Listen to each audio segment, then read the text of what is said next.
Ladies and gentlemen, you are listening to The Main Phase, a Magic the Gathering podcast aimed at bringing you the best content, period.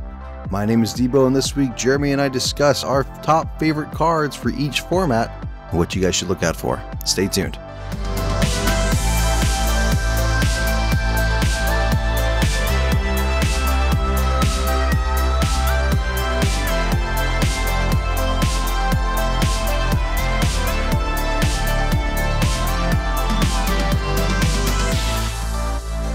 Ladies and gentlemen, you are listening to The Main Phase, the only Magic the Gathering podcast that thinks that pre-releases should start at 5 or 6 o'clock on a Friday.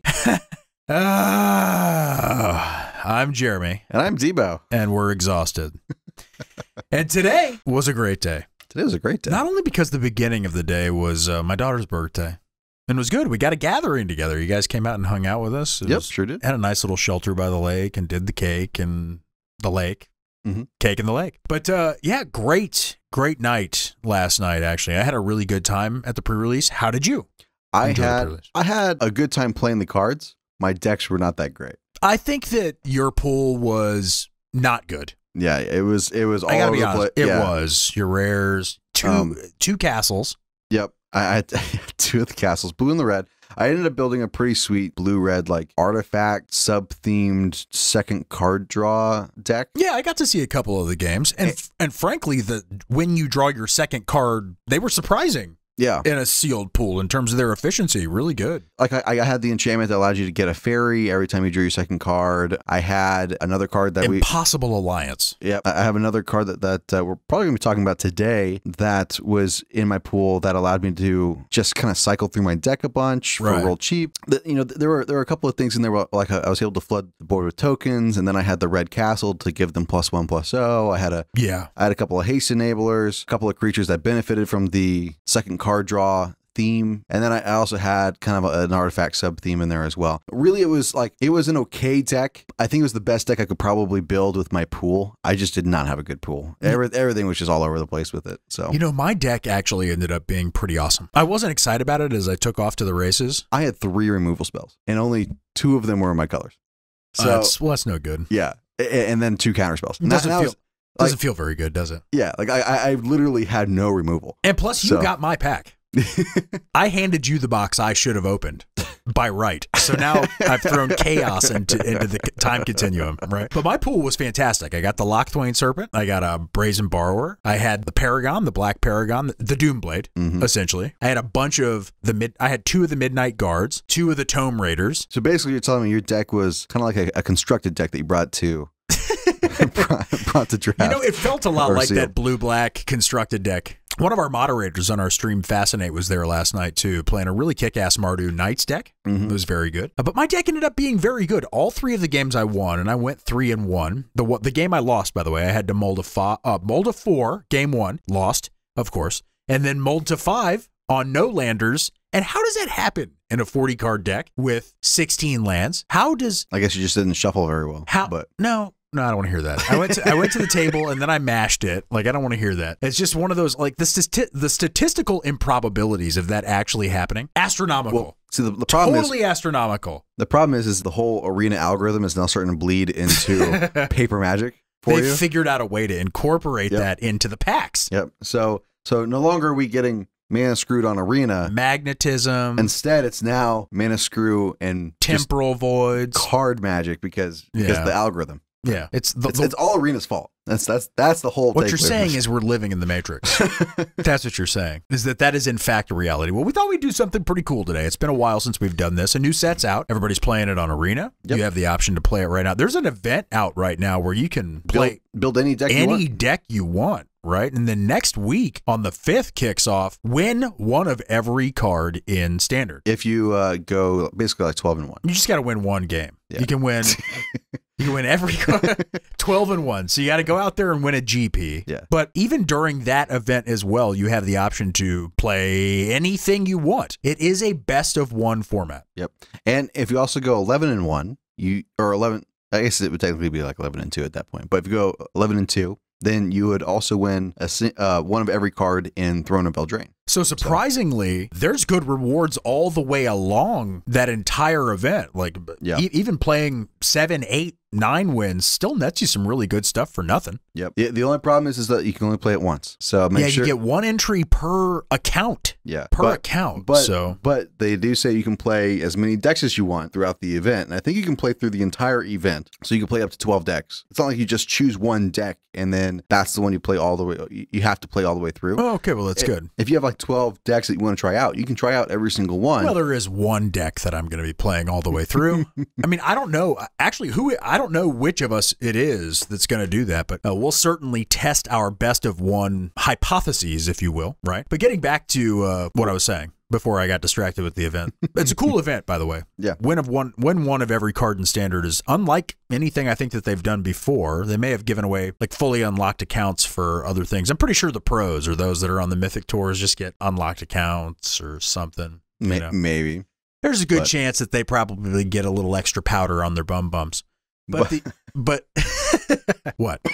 So anyway, we haven't done this. It's been a while, but a new set's out. Everybody's playing it. There are decks being built. The meta is starting to congeal. Mm-hmm. It's not hardened, but it is definitely starting to congeal. There are decks that are starting to pull ahead of other things. But let's go through the formats, Steve-O. Let's talk about the set in scope of the formats. We'll save Standard for last. Yep. Because that's what we do here at lancego.com. And basically, we're going to talk about like our top 5 to 10 cards in each of these formats. Yeah, and we're probably there's probably a good deal of cards that we agree on throughout the course of the formats. But we have generated separate lists here. So why don't we start with Modern, right? Sure. Just to prove that we got a little bit of prowess in other formats. Modern, ready? Take it away. Sure. So I'm not necessarily having this in any order. I think these are just going to be like the top few cards. No order. That for got, any of this, no order really. That got printed that I think could make a splash. The first one that I thought of was Questing Beast. Okay. In Modern. So the reason why I say that is because we already have another card that is a 3/2 for 4 mana that granted has Cascade, but it has haste, right? Sure. Yeah. And Bloodbraid Elf. Bloodbraid Elf. Yeah. Exactly. And Questing Beast, one fits in like a mono green list, but it could also fit in Jund. It could also fit in red green aggro. It could fit in any list like that. It's a 4/4 with haste that when it deals damage to an opponent, also deals damage to their planeswalker. Now, Questing Beast and Bloodbraid Elf, that's some sick. Yeah, that's crazy. And then you've also got the added ability tacked on there where creatures with power 2 or less can't block it, and there's a lot of creatures with power 2 or less in that format. There is. And then on top of that, damage on top of that, damage can't be prevented. And it deals damage to planeswalkers. Yeah. So, I mean, like, and it's also what was it, trampling, haste, death touch, vigilance, or something like that. Like it's. That's the one. So it's like. It's the greatest creature ever printed. So it's one of those cards that I think. Except for the fact that it dies to a Doomblade. It really does. But it's a great card. But the fact that it has haste kind of mitigates the fact that it's a 4-mana spell that you're playing, right? Haste and Vigilance automatically puts a card in several tiers above other potential beaters. And this, again, it's a 4-mana 4/4. And it can't be blocked by creatures with power 2 or less. Right. And so sure, your opponent may have a Snapcaster out, right? But it's not going to be able to block. You're going to be able to swing in, you're going to kill their Jace. Yep. And you're also dealing the damage to your opponent. It's a great card. Yeah, I think that this one could definitely see play in Modern. You may be onto something there, actually. We'll have to see. Yeah. Some of the upcoming Modern events, I think we may actually see some additional spice. And those decks that do contain additional spice from Throne of Eldraine are more than likely the ones that actually kind of get showcased at those tables, right? That they actually put on stream. But so the first one that I think that everybody is in, you'll be in agreement with me, everybody else out there in the, I would call us pro-am players, right? More the am side of the pro, but once upon a time. Yeah. Absolutely. It's going to be everywhere. Specifically, we had touched on this just briefly, but Allosaurus Rider, that deck specifically is going to see it. There's probably several other decks that will also incorporate Once Upon a Time in a really meaningful way. The fact that you can free cast it as the first spell per turn, look at the top per game, and look at the top 5 cards of your library and then reveal a creature or a land from among them and put it into your hand. It's just too powerful to ignore. I think that this slots really well into Tron. Yeah, I don't know if it's going to find Tron. Well, Here's the thing. It's not gonna replace they already have in there Ancient Stirrings in Ancient Stirrings. You think that they'll combine? I don't know, man. So, where are the slots? Where do you find the slots? I mean, you'll be able to find them because they're already running things that literally is just there to draw through their deck. Yeah, no question. So if you take out maybe some of those egg artifacts that they have in there, sure, and replace them with a couple of Once Upon a Time, I think it's going to help them rather than hurt them. You know where I think the surprise home for Once Upon a Time actually is Hardened Scales. I can see that. I think that's the one because it gets them off a little bit faster. It helps them find the last portion of their combo piece. It's a really, really good one. What's next on your list for Modern? For me, I have Wrinkle. Okay, right. Interesting. Yeah. I've got him in Standard. And, okay. And we can talk about both of those at the same time, but sure. Wrinkle and Standard. Go ahead, but tell me about Modern. Why? So we already have kind of like a tier 1.5 list with like Death Cloud. All right, and things like that. I had forgotten about that deck. Right. Almost completely, actually. So let's talk about Wrinkle real quick. Sure. I'm going to pull him up. He's a 3/3 haster, flying. When he deals combat damage to a player. Yeah, when he deals combat damage to a player, choose any number of these. Yeah. Right. So you can either choose that each player discards a card. Which wait! I didn't realize it says any number. Any number of these. Man, I've been messing up on Arena. Yeah, that's bad. So each player discards a card, which in Modern is already good because people are already playing Liliana of the Veil. Yeah, no question. And this is right on curve too. So Liliana into this, and now they're discarding 2 cards. Ooh. And if you're playing like a reanimation style list, put those two together. Yeah, I mean like. And this has haste, right? And draw a card, man. Yeah. And then each player loses 1 life and then draws a card, or each player sacrifices a creature. Yeah. So there's a lot of ways for you to amass like a bunch of creatures on the battlefield for you to be able to really utilize that each player sacrifices a creature. I mean, you could play a Bob on curve, and that's just perfect. Yeah. So you got Dark Confidant right there. Sacrifice off the Dark Confidant. No longer a downside to the fact that you're drawing those additional cards. And again, this gives Modern lists another answer to something like Jace, the Mind Sculptor. Because how so? If you were to look at the format, the original answer to Jace was Bloodbraid Elf, which is a 4-mana 3/2 with haste. It is. This is a 4-mana 3/3 with flying with haste that can go in above everything else. Brilliant. Smack Jace, right? And that's another reason why I like Questing Beast at the same time, right? It's that same type of idea. So you know what? You're onto something there. The fact that these mythic cards, but yeah, Wrinkle. I didn't know that it was any number of those. Yeah, any number. So that's also one of the main reasons why I think it's going to be good in Modern, because it's very flexible in what it can do. What do you think of Charming Prince? Charming Prince is going to be exceptional in Modern. Humans, right? Reflector Mage, Thalia's Lieutenant. And not only in humans, but it's also kind of like a cheaper replacement to something like Flicker Wisp, except it only hits your stuff. You could play that in the same list, right? When you're Flicker Wisping, you're hitting your stuff anyway. Well, I mean, you may also you can.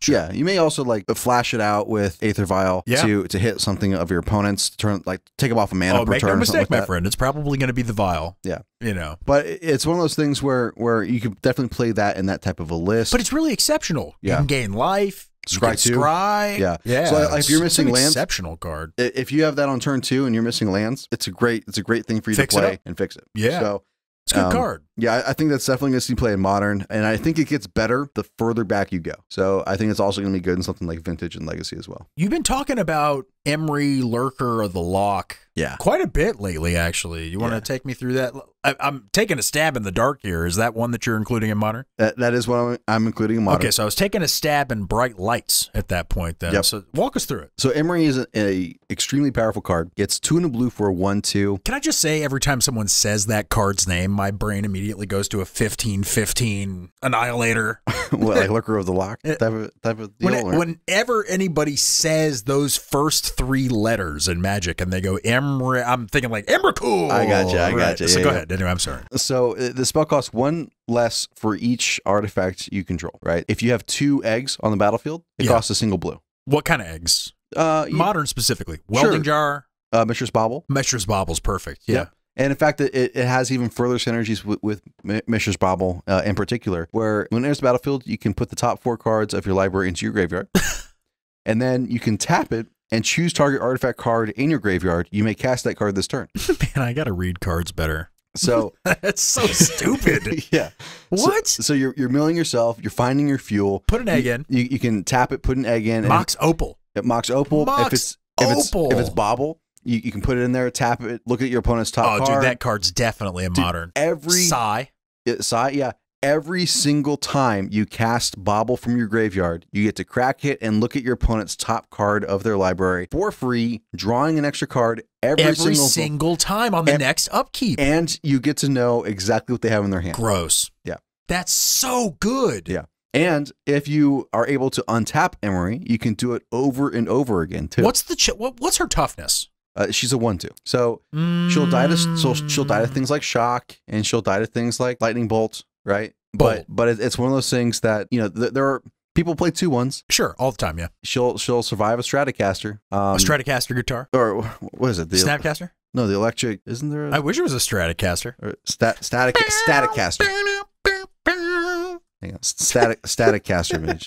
Things that would like ping your creatures, things like that. Any number of things, right? But I think it's the ability of being able to get her down as basically as early as turn 1. Yeah. Right? Like you mean that's you definitely can. Yeah. Egg, opal, bang.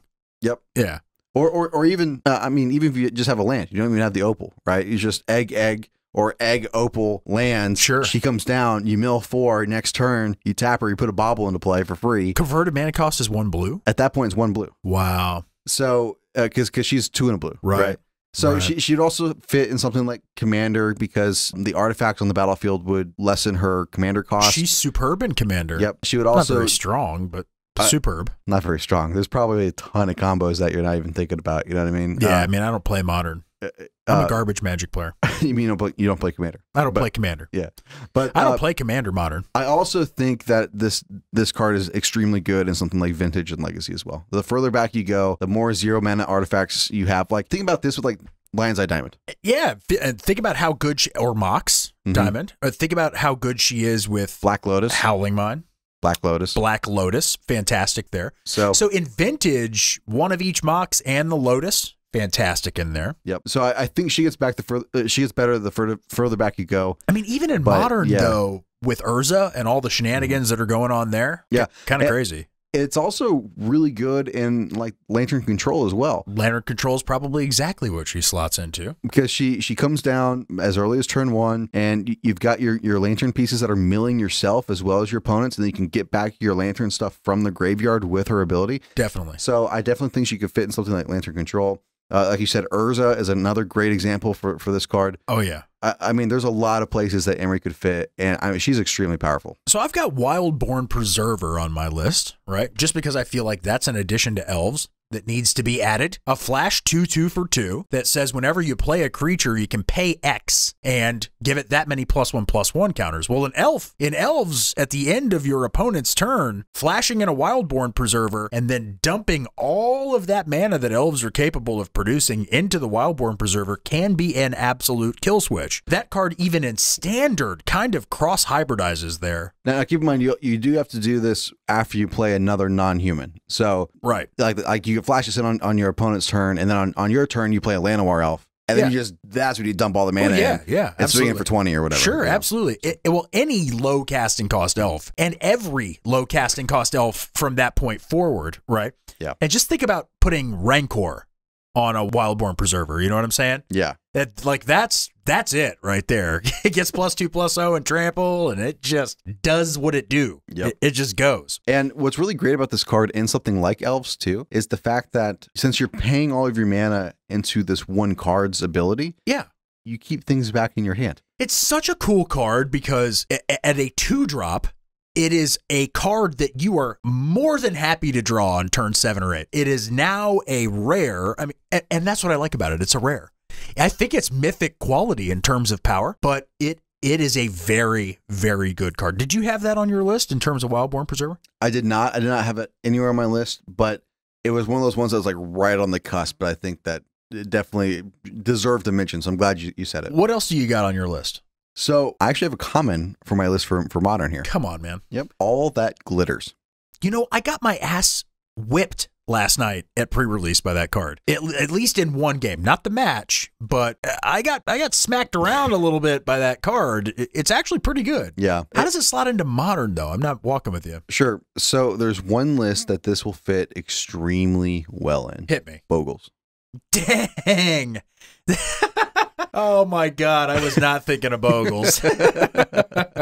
So, oh my God, that's funny. They already have spells that have a similar effect, but being able to double up this effect is Bogles, man. It's so great. Yeah. Oh my goodness. So like I said, they already have spells that can already have an effect like this, where they get +1/+1 for each enchantment or you control. You know, and this gives you that same ability. That's not fake laughter, folks. Like I'm still smiling here. It's really funny. So it's really funny, actually. I definitely think that this could slot right into Bogles, and you can have a blast with that, right? Oh my goodness, that's so funny. Like that is awful. Yeah, it's legitimately awful. And Bogles is already like a tier 1.5 deck. Like it wins sometimes, it loses a lot of times. You know what I mean? Like it's losing a lot now. Yeah. You know, I mean, when it was at one point though, it was a hotness. Does that make it a tier 1 deck again? Probably not. But it still slots really well perfectly into there. I think a good thing to kill your Bogles is all that glitters. Excuse me, Wrinkle. So yeah, Wrinkle's perfect. Right. So like Wrinkle's a great answer to Bogles, force them to sacrifice a creature, right? But still, if you're going to be playing Bogles, I think this is one to look out for and try to test it out with. Dude, no kidding. Like Wrinkle, in the fact that you can choose any number of those abilities makes it really, really stupid. Well, let's fly through the rest of Modern here. Anything else that you had on your list? I think Merchant Avails is going to be real good. Looter. I think that one's actually better in something like Pauper. In Pauper? Because it's already common. Sure, right? Sure. And it gives you another cantrip. For a single red, you discard a card, you draw a card, and sure, it's technically card disadvantage. Yeah, but you also get a card in exile that you can cast, so it's kind of like card parity, right? Yeah, sure. So I definitely like the card in something like Modern, and the other half that you can cast from exile is a 2/3 for 3 mana that you can then pay 3 mana to discard a card and draw a card. Yeah, and it's literally just pay 3 mana, discard a card, draw a card. Yeah. So the thing that it doesn't tap. It doesn't tap. It doesn't tap. It's awesome. And I was messing that up. And I saw you do it several times. Didn't want to interrupt your game. You were tapping it each time. And you had the mana up. 9 mana on one of those turns where you could have just cycled through to find my answers. And here exactly. It would have been great. So that's definitely one that I think is going to be really good in something like Pauper, because sometimes you can have slow games in Pauper where you have a ton of mana out. You're just trying to find something, and having a mana sink like this card that you can cast from exile. Perfect. And you can use it, since it doesn't have a tap ability, you can use it the turn it comes down. That's correct. So I think this is going to be really good in something like that. It could even see some play in something like Commander as well. Decent body 2 at a 2/3. Yeah. Yeah, not bad. Yeah. Good card. So for 4 mana, you get to discard a card, draw a card, and the discard could also fuel like a reanimation strategy, something like that. Yeah. The draw card is great. It puts a card back into your hands, so that way you're not 2-for-1ing yourself. That's right. And then you have that other card in exile that you can cast. That is just a free value. Yeah. So good 2/3 body. And you can also cast the 2/3 body if you don't need the draw discard. Sometimes the 2/3 gets the job done. Right. Like 3 toughness in the game of Magic today is legitimate. It's legitimate. They don't print many 2/3s anymore. Right. So I think that's better in Pauper, but I could maybe in something like Modern. But again, it dies to Bolt, dies to Doomblade. But then again, a lot of these creatures do dies. Well, almost everything. Dies to removal. Yeah, everything dies to Doomblade, bro. I mean, that's just the way it is. Deafening Silence, last one I really want to kind of get in there for Modern. I feel like in the Devoted Druid deck specifically. And if you haven't seen that Devoted Druid deck, look it up. It's saucy. It's really starting to kind of gain some traction in terms. I mean, there's several infinite combos that you can do in that deck. Yeah. So it is a well-crafted, brilliant. Well, let's just call it what it is. It's a brilliant deck. It's brilliant. And Deafening Silence, good. It's kind of like Aethersworn Canonist and Rule of Law combined. It's also just a Storm Hate card for your sideboard. It's a totally Storm Hate card. Yeah. Single white comes down. Storm is turned off. Turn 1. Yep. So right there. I think and Storm players can Storm on turn 1. I mean, maybe in like Legacy or Vintage, it's really hard for them. I can do it in Standard.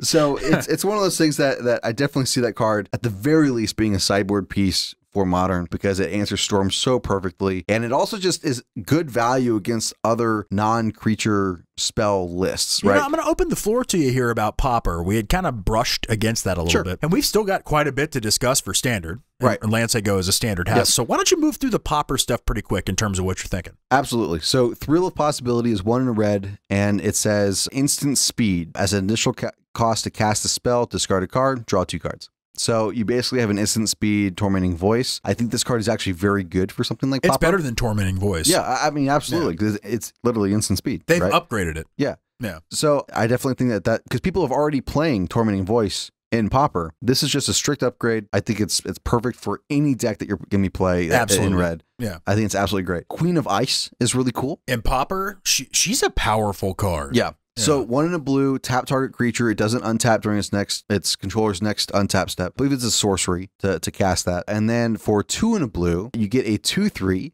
that says whenever she blocks a creature, that creature doesn't untap. Does not untap. Yep. Yeah. So it's one of those things where you have some extended value that you can get from this one card, right? You have flexibility with it. You can cast it as a sorcery. It goes to exile. You can then cast the body, or you can just cast the body if you need it. Yeah, perfect. And it already has a method of slowing down the game, and I think it's going to be really good. Great common. Yep. Another one is Run Away Together. You know, I got some great value out of that last night in the sealed stuff, using the Martial Paragon and the Brazen Borrower. Oh, yeah. Again, my packs were great, but Run Away Together was fantastic. So Run Away Together is 1 in a blue, instant speed. Instant speed. Return target creature your opponent controls and one that you control. Well, two players. Two different players. It doesn't actually have to be used. So this could also be like really good in Commander as well for that reason, because multiplayer format, you could choose 2 of your opponent's creatures. Two of your opponent's commanders. Right. So it's one of those things that in Pauper, though, you're already trying to bounce things that you have on the battlefield for extended value. Yeah. And if your opponent's not playing a list that has a lot of ETB effects, then being able to bounce them and turning them off a turn is basically time walking them, right? So you bounce their most expensive thing. No question. And you're paying 1 in a blue. Right at their instep. And they have to do it all over again, right? Yep. And then you're getting the extended value of being able to cast Core Skyfisher, right? So Core Skyfisher is strictly better, but go ahead. Core Skyfisher is 1 in white for a 2/3 with flying. Yeah. And when it enters the battlefield, you return a permanent you control to its owner's hand. So if you're running something like this, you've got your new 1-mana artifact draw card for a snow mana. You then play Core Skyfisher. You return that to your hand to get card draw from it. You play that on turn 3 with your 3rd land, and then you swing out. And then on your opponent's turn, you bounce their thing that they just played again, and then bring Core Skyfisher back to your hand. And it just keeps. It's like this cyclical thing where you're just constantly controlling the board and taking damage. So it's nice. I definitely think that's going to be really good. Witching Well is also just good value because it's. What is that card? I mean, it's great, right? Single blue, it's an artifact, so it's got Scry 2 on the ETB. Yep, and then you also can pay 4 mana into it, 3 in a blue, and sacrifice it to draw 2 cards. It's just gross. That fits something like Affinity really well. It helps you find your artifact for 1 blue, and it does all these things. Exactly, it's such a good card. And then lastly was Merchant in the Veil that we already kind of touched on before. Yeah. So I think all of those little looter scooter. Yep. I think all of those fit really well in Pauper, and they're probably my top 5 list for that format. I mean, I got to tell you, man, you were really in tune with the Pauper lists, with the Pauper game. That's really a format that you kind of sink yourself into, and I don't know that I could have done better in terms of the set review with that, so thank you very much. No problem. Legacy and Vintage, we've probably got some stuff that we may cross paths here a little bit, but the one that I know for a fact is going to be considered in Legacy and Vintage in terms of like the Pyroblasts is Mystical Dispute. That's a good card. It almost made my list. It counter targets, it's a mana leak for a blue. For a single blue against blue spells. Against blue spells, which that's all Legacy and Vintage is. Let's face it, it's blue spells. So, I mean, being able to counter a Force of Will for a single blue because they don't have the mana open. Amazing card. Gonna sink in there, guaranteed. Yeah, guaranteed. You will see that card there. And you can also counter any other spell that's not blue for just 2 in a blue. Yeah. So. It's a worse mana leak at that point, but the flexibility of being able to have it in your main board and also in your sideboard against blue control lists or blue X lists, I think is going to be really powerful. I mean, against the meta and Legacy and Vintage, it's okay to maybe consider an inclusion main board, but it's more than likely a sideboard card and a damn fine one at that. What did you got for Legacy and Vintage? So I have 3 cards that we've already talked about. I think Charming Prince is going to be really good. In these formats. Again, that's one of those ones that gets better as you go back, just because it's so cheap. It's so versatile. It's going to be one of those cards that just continues to rise in value, I think. And also, just as a side note, I think Throne of Eldraine is going to end up being a pretty expensive set. Yeah, it could be. In the long term, like when we look back 4 or 5 years, we're going to wish we collected more of them. Once Upon a Time, I think, is going to be a very good card in this format. Sure. Emery. again, is going to be an exceptional card in this format. There's 2 other cards that made my list here that didn't necessarily make it in most of the other ones. Mirror Maid. Mirror Maid's good. Yeah. I think is going to fit really well here. People are already playing some lists with like copy artifact and copy enchantment. Yeah. This is literally copy artifact and both. Copy enchantment. It's an wow. I'm floored actually right now that Mirror Maid is not $50.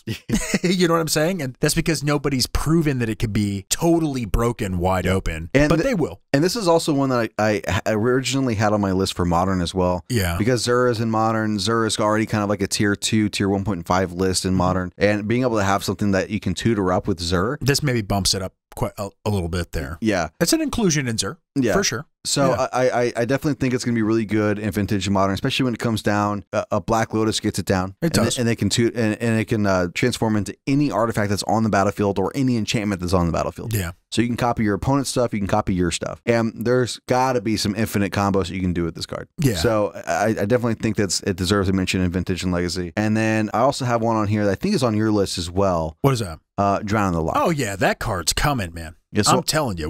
Tell us about it. In Legacy and Vintage, being able to counter a spell for 2 that is less converted mana cost than the number of cards in your opponent's graveyard. Given the speed with which Legacy and Vintage decks tend to cast spells, cantrips, etc., put cards from the top of their loot, etc., to get to their combo pieces, Drown in the Loch very quickly becomes a substantial threat. I mean, imagine this. So they play something like Lion's Eye Diamond. You have your blue and a black open. People may say like you'd rather have counterspell or something like that. But would you though? This basically turns into a counterspell in these formats because they mill so much to their graveyards. And then it also can kill something. So correct. The versatility of it, I think, kind of bumps counterspell out. And it's removal. Right. So it's substantial removal. So they play Lion's Eye Diamond, they crack it, they discard their hand. Now their graveyard is full. And then they go to cast their Yawgmoth's Will, right? And to be able to cast things from their graveyard. Well, you can then counter Yawgmoth's Will because they discarded their hand to their graveyard. Correct. Right? So all of a sudden you get to just have this and they drown in the loch. Yep, exactly. That's what happens here. So you get to drown your opponent because you've thrown away your life preserver. You're thinking you can tread water for a good hour. You're done. So it's over there. But, you know, I'll tell you what. The last one in Legacy and Vintage I kind of want to talk about is Fabled Passage. It's a 5-color land tutor. And I know most of Legacy and Vintage is played with no more than 2 or 3 lands in play. Let's face it. They don't need many lands. If any lands. Just a couple dual-color lands. They're cracking, they're fetching. But Fabled Passage may, as the game evolves, become one of those cards that becomes a constant staple across all formats. Of course, it'll rotate out of Standard into Modern, but a staple across all the older formats, because what ends up happening as games of Legacy and Vintage unfold is that all of these dual lands and all of these crack lands end up becoming basics anyway, and these players shelter themselves into the basics, and wanting to correct things, they remove permanents, the dual lands are removed. These older formats just have the ability to affect the mana base in so many ways that Fabled Passage may actually become something that sinks into those older formats. I could be reaching for straws, but I've got a really crazy feeling about this card. I feel like eventually there's going to be a 6th or a 7th color of mana that's eventually going to happen, just as the game evolves. And I mean, there technically is in something like wastes, right? Yeah. So this can also tutor up wastes. It can. Which the other tutors can't. So you're walking with me here. So, I mean, I don't know. Because we've already got something like Prismatic Vista, which is already decent in Modern. Kind of better, right? And the only drawback that I see to playing Prismatic Vista is that you have to pay a life to be able to get your basic land. But it enters untapped. I mean, there's an additional conditional line there. Well, I mean, the Prismatic Vista also enters untapped as well. So you're paying the 1 life, it enters untapped. No, that's what I'm saying, is that with Fabled Passage, there's an additional condition that has to be met to be able to use that land. But 4 mana is not outside of reach. It's not. I think, you know, it probably has a better, in my opinion, something better play in like Commander, because you're already running a bunch of fetch lands in Commander. I'll give that. I'll give that. Maybe we're reaching here. Let's dive into Standard. Sure. What is the first card on your Standard list? The first card that I think is going to make an immediate impact in Standard is going to be Murderous Rider. Me too. That card is really close to the top of my list. I see people playing 4 of it at pretty much all times. There is literally no downside to playing it because you get a Hero's Downfall, which can kill a creature or a planeswalker for 1 black, and you have to pay 2 life. Yeah. Maybe that's the only downside to it. But the fact is that you then get to cast a creature that's a 2/3 with lifelink from exile afterwards for the same mana cost, and then when it dies, goes right back to the library. It goes back to the bottom of your library, and if you can play something like Fabled Passage to shuffle your library, exactly, increase the chances of draw. Exactly, there's a lot of ways to shuffle your library. So I think that card's going to be exceptionally good in Standard. And if you guys see it for like $5, pick it up now, because that's going to be a card that's going to be like $15-20 because people want to be playing it. Oh no, it'll be everywhere. And right now, all the pros are playing it in all their lists. Yep. Period. Because it's replacing Vraska's Contempt. Yeah, basically. Basically. And it's cheaper. Yep. And it's better. It's got better upside. Yep. It's a 2/3 lifelinker. Again, that 3 toughness on the bottom. Yep. Right. Pretty good there. Questing Beast, it's going to be in everything that's green. Yeah. It's going to be all over. That's Oko, on my list as well. Nissa, Vraska, all of those decks. The Sultai decks, the Simic decks, the mono green decks, the Gruul decks. Questing Beast is going to be everywhere. That's a card that kind of forces green inclusion because it's just so powerful. I mean, you said it before. It is literally the best creature they've ever printed. It may be, in terms of speed and efficiency, the best creature they've ever printed. Death Touch, Vigilance, Haste can't be blocked by creatures with 2 or less. Combat damage can't be prevented. If it deals damage to a player, it deals that much damage to a planeswalker they control. That's almost as many words in the text box as Chains of Mephistopheles. Yeah. And that's in the 50s in terms of words on the card. It is powerful. What's also really powerful about this card too, especially in formats like Standard and Modern, is this card can circumvent protection because of the combat damage that would be dealt by creatures you control can't be prevented. Correct. If they were to try to block with a creature that had protection, from green. Sure. Basically what protection does is it prevents the combat damage from affecting that creature. Well, damage can't be prevented. That's right. So it just hits it and kills it. So crushes Root Snare. It's just gross. It's just such a good card. For Questing Beast not to be in the list, we're not doing our jobs. Right. We're not faithful to you guys. What's next? The next one I have here is Bone Crusher Giant. I love Bone Crusher Giant. Yeah. It's all over the place in that Is It mid-range deck. Right? I know you're real big on it, and there's a deck that is going to be played on a stream the Saturday before this, so hopefully you did tune in and you did get a chance to see what Debo's playing. What are you playing? So one of the decks I'm going to be trying out is going to be Naya Giants. Oh! So this fits really well in that. Yeah.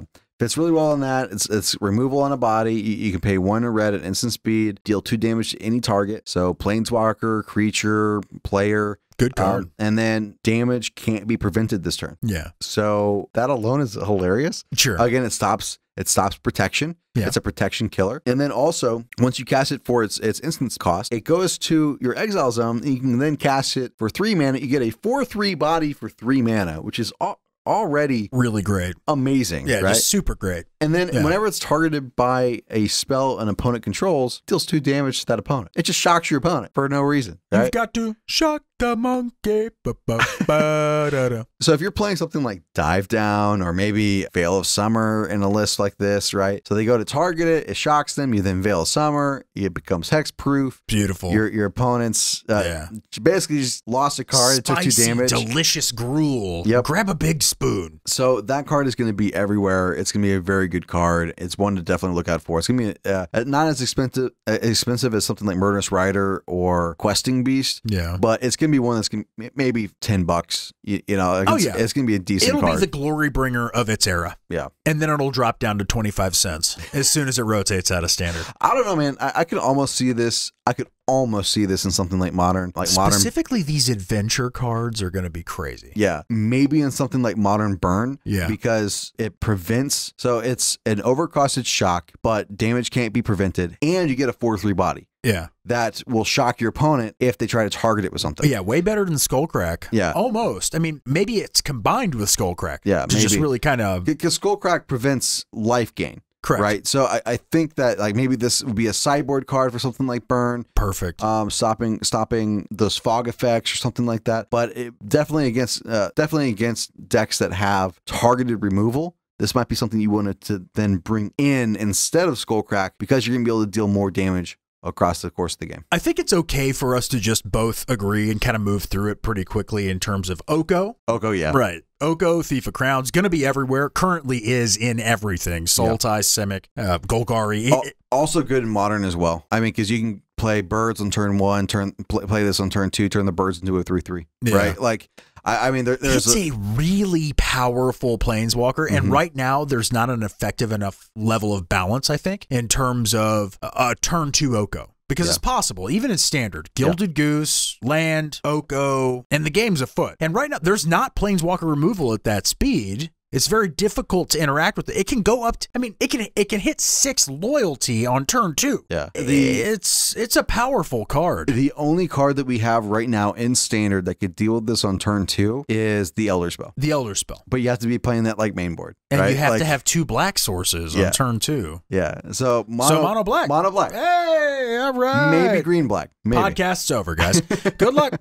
All right. So, but yeah, Oko, really good. We can also say the Royal Scions kind of lumps into that. Going to see a lot of play. It was not on my list, but it's a very good card. People were playing Sarkhan, the baby Sarkhan, for that same ability of being able to like discard draw. I believe the Royal Scions is draw discard. But even the one that scares me, man, is on the uptick, it can give a creature +2/+0 first strike and trample. Yeah. And when you talk about curves, let's jump back to the Bone Crusher giant here, right? Removal, cast the Bone Crusher, cast the Scions, uptick. You have a 6/3 first strike trampler.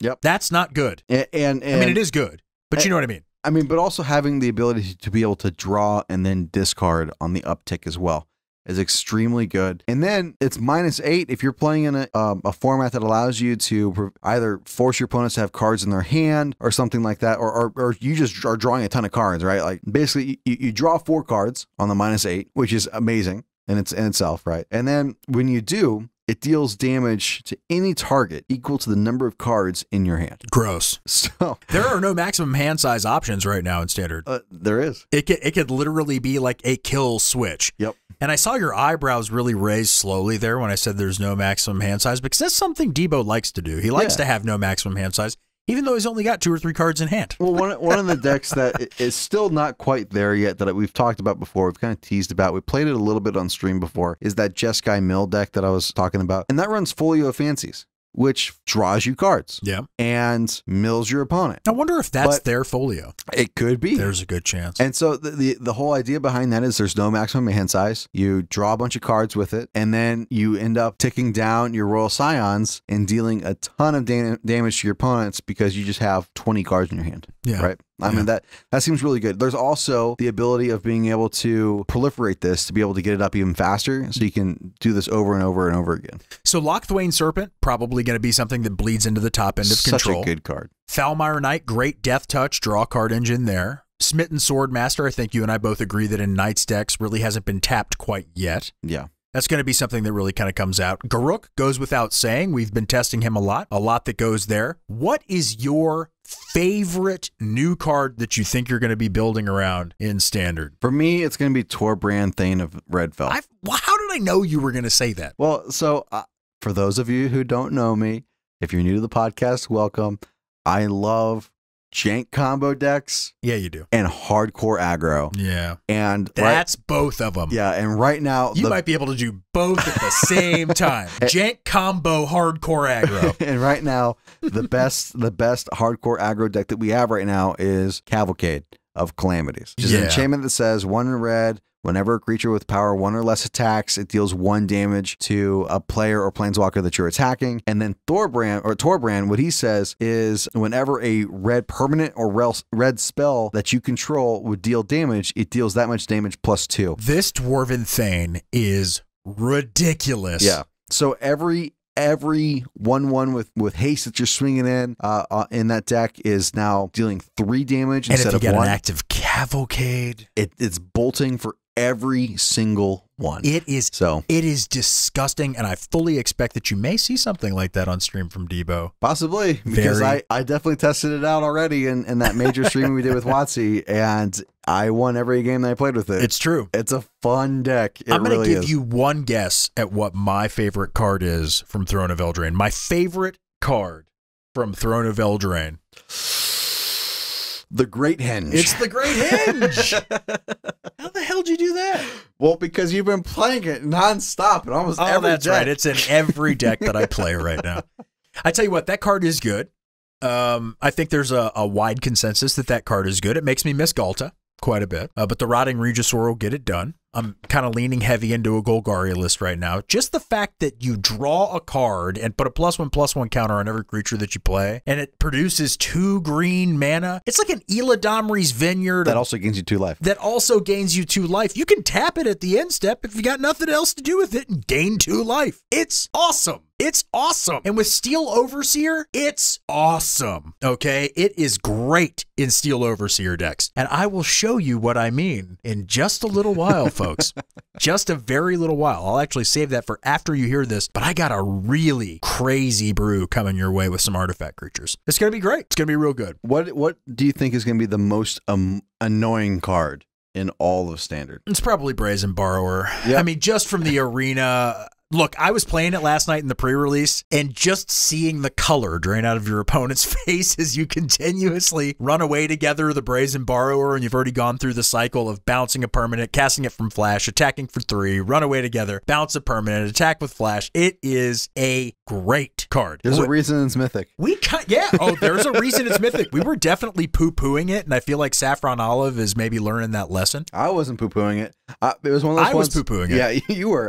It was one of those things where I was saying, look, you have to trust the play design team. If they put it at mythic, there's a reason. And it is a mythic card. And when I went and played it against things on the stream, when I played it and when my opponents played it, it was like there's a reason this is a mythic. It is a really annoying. Good. It is annoying. An annoying card.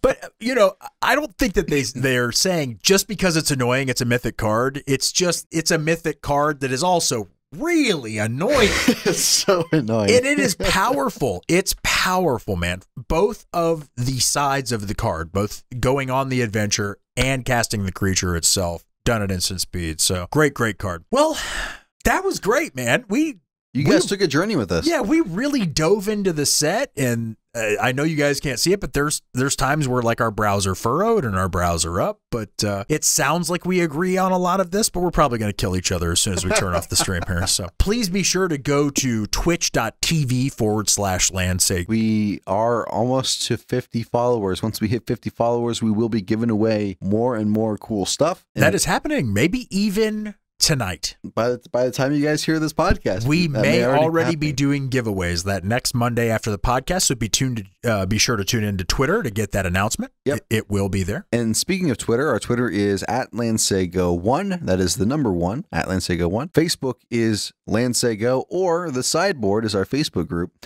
We also have a Discord now. If you like Discord, look us up. It's LandsayGo. And then also just go to landsaygo.com. Until next time, this is Jeremy.